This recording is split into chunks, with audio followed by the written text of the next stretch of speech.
It's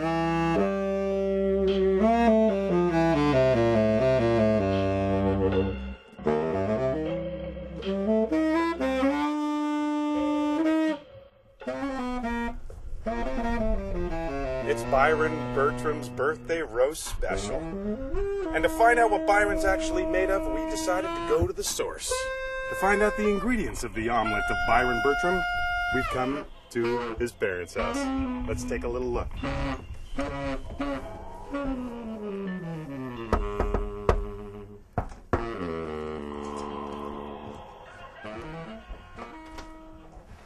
Hello! Hello! Byron's parents! Yeah, hey! yeah. Do you mind if we talk a little bit about Byron? Oh, that'd be great. Certainly. All right. So, tell me the story of Byron's conception.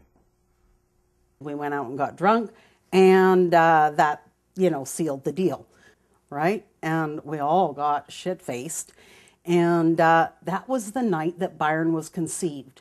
That was the night that Gordy said, "I love you." As soon as Gordy said, "I love you," Byron was conceived. So that's how it happened. And I always say that Byron was accidentally on purpose because I put my diaphragm in that way instead of that way because I was really drunk. What's the story of Byron's birth?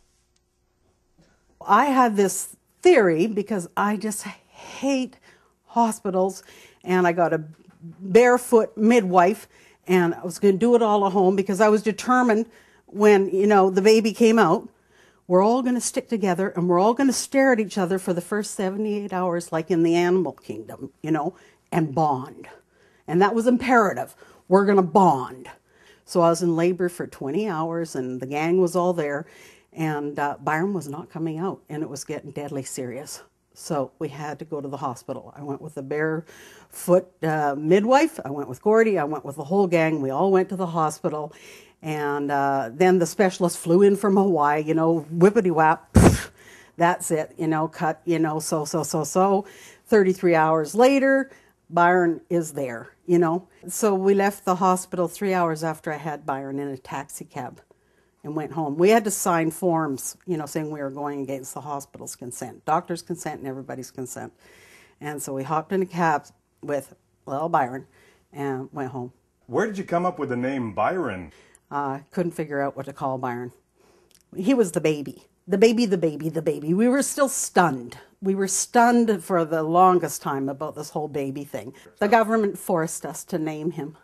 Well, sat under a tree, got very zenned out, and really worked on that, yeah. And then the name Byron came to me. Yeah, he's named after a very strange uncle of mine.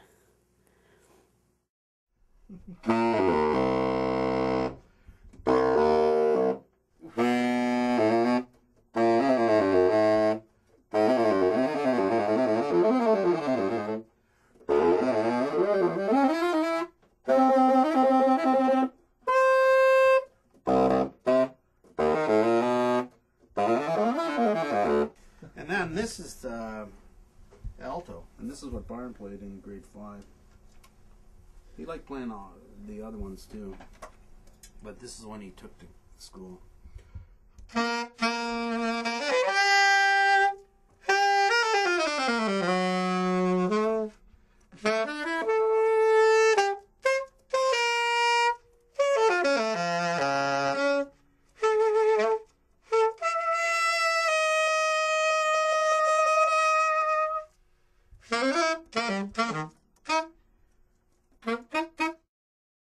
So where does Byron get his performance mojo from? Well, okay, just to make it as quickly without getting into any detail about the people involved, there's his home environment is, well, myself, I was playing in bands, rock and roll, blues kind of bands, nightclub bands, and was always playing. And Lynn is an artist, and so we had a lot of parties with a lot of music. Tony, the other grandfather, was just held forth all the time with these great stories. And then his father, Byron's great-grandfather, was an actual professional British actor, music hall, and touring actor, and had he's just So there's a whole, both sides of his family have like to talk. Yeah, let me show you what Byron lived in for years. This is Byron's Superman cape, and he wanted to be Superman. This is the first hero he wanted to be. Wow. I made this little cape for Byron. That's nice. Yeah. That wouldn't go over his head now, would it? No, this is this little cape. And he was Superman for the longest time. Oh, isn't that cute? And I've kept it. This is Byron's special drawer. Would he wear that when he did gymnastics? You know, and you have a little kid and your living room is like full of kids' toys, and there's the Alto on the floor, and it got damaged, of course. But then we got it fixed later, put a bunch of money into it. It's actually a pretty good horn. And then he actually was quite getting really to be a good player in high school. Mm-hmm. But he gave it up. But that whole performing took over.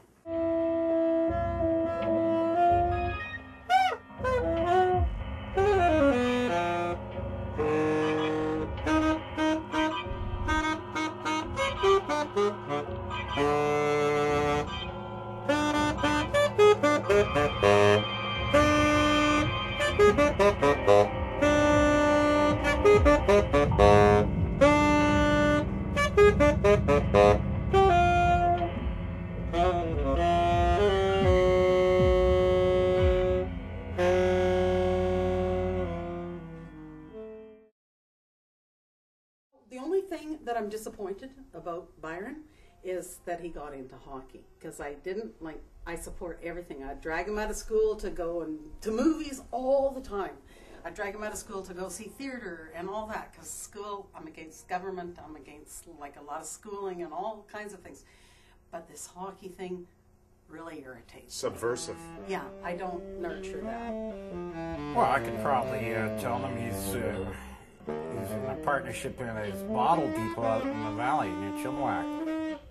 And he was a prospect for the Hells Angels, but unfortunately that didn't work out. I don't have grandchildren that I know of. I'm quite pleased, actually. The only one regret is that he didn't get out there and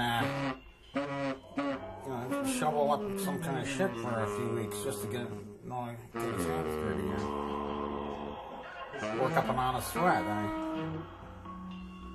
You're gonna make a life of pulling your pants down in public. This is not something a father should be pleased about. Thank God he got his grade 10.